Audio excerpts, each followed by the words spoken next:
Hello and welcome back to another Dodgeball video. I've been playing Dodgeball for 9 years. I'm about to represent Team USA for the 4th time, and so I've seen a lot of newbies in my time. I've been a newbie myself, and today I have 5 beginner mistakes that I've been seeing a lot lately with newbies that have joined post-COVID. So let's jump right into it.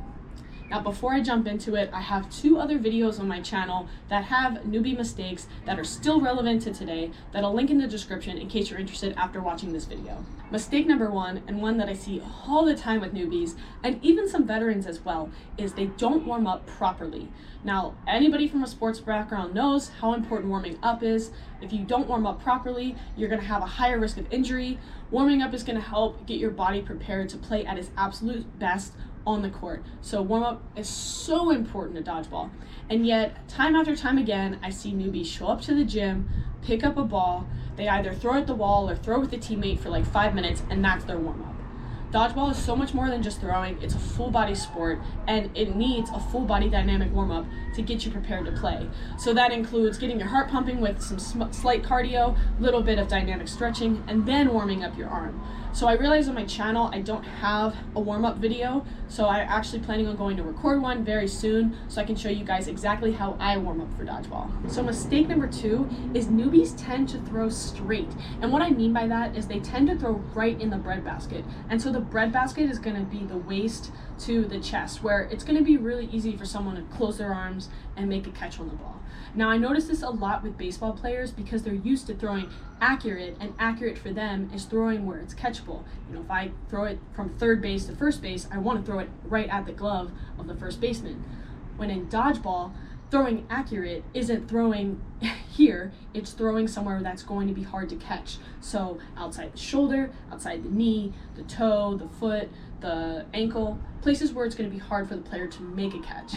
And I learned that the hard way when I first started playing dodgeball. I was so worried about throwing at a person that my balls tended to go high, tended to go right in the breadbasket. They would catch me, and I got discouraged from throwing a lot when I was fairly new in the sport, and it took me a while to build that confidence back when I had the epiphany that for dodgeball, throwing fast and hard is great and all, but it's way more important to throw accurate within ball placement, like placing your ball in a good spot where it's going to be hard to catch.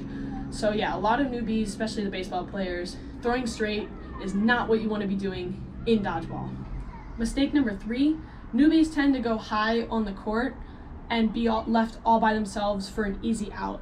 What I mean by that is on their half of the court, if their team is on defense, and so the players with the balls on defense are back at the back line, the newbie is up going towards center court, like maybe trying to get a ball that rolled up there to retrieve it for their team. The issue is like 95% of the time they're going to get hit out and they're not even going to get the ball. So what I like to tell newbies to do is to kind of stay even with your team. And what that means is if you are going to get that ball and you look to your left and you look to your right and there's nobody in sight, then you're up too high by yourself.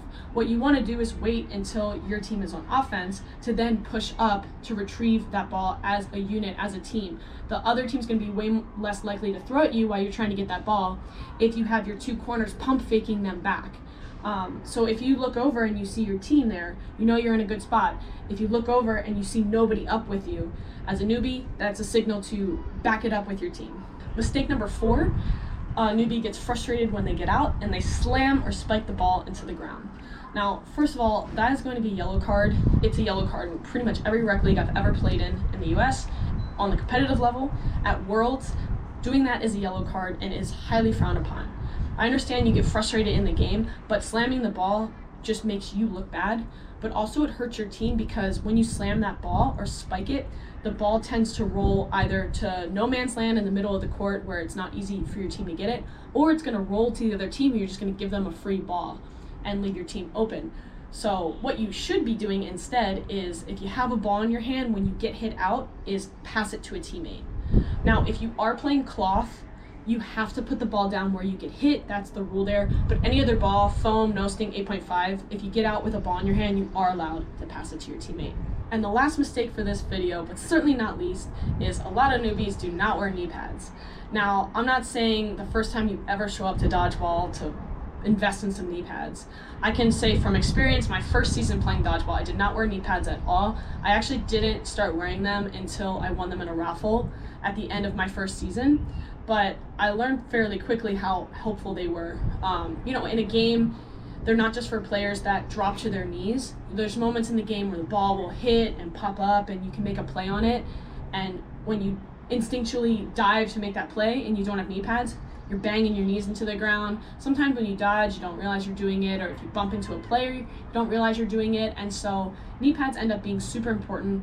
I used to leave those first couple of weeks of my first season with bruises all over my knees from doing that, and once I started wearing knee pads, I realized how valuable they were. And I feel like once you start playing a couple times and you realize, okay, I want to sign up for a league, I want to play more often, the first piece of equipment I highly recommend you invest in are knee pads. Because you can get away with, like my first couple seasons, I wore running shoes, I didn't wear basketball shoes, I didn't wear arm sleeves, I didn't tape my fingers, I didn't do all that. The only thing I ever did was knee pads, and I'm so glad that I did. And I find out of all the equipment, it's easy investment. They're only like 20, 25 bucks, and they're totally worth it because your knees will thank you later. Honestly, I can count on my hand the number of veteran players I know that don't wear knee pads, and they're not playing at the super high competitive level, because all the veterans have gotten to a point where they realize how important knee pads are, no matter like what style of dodgeball you play in. So if you are looking for your first pair of knee pads, I personally wear Ballistae knee pads, which are made by dodgeball players for dodgeball players, and I'll link them in the description. But I highly recommend, if you just start playing dodgeball and you're ready to start investing in some equipment, knee pads would definitely be the place to start. I hope you beginners found these 5 mistakes interesting and helpful, and like I said before in the beginning of the video, if you haven't already, check out the other 2 beginner mistake videos I have. They have a lot of useful information and mistakes in there that you could learn from in order to avoid them. And if you enjoyed this video, please give it a like, subscribe to the channel, and drop a comment with any other dodgeball topics you'd like me to cover, and I'll see you guys at the next one.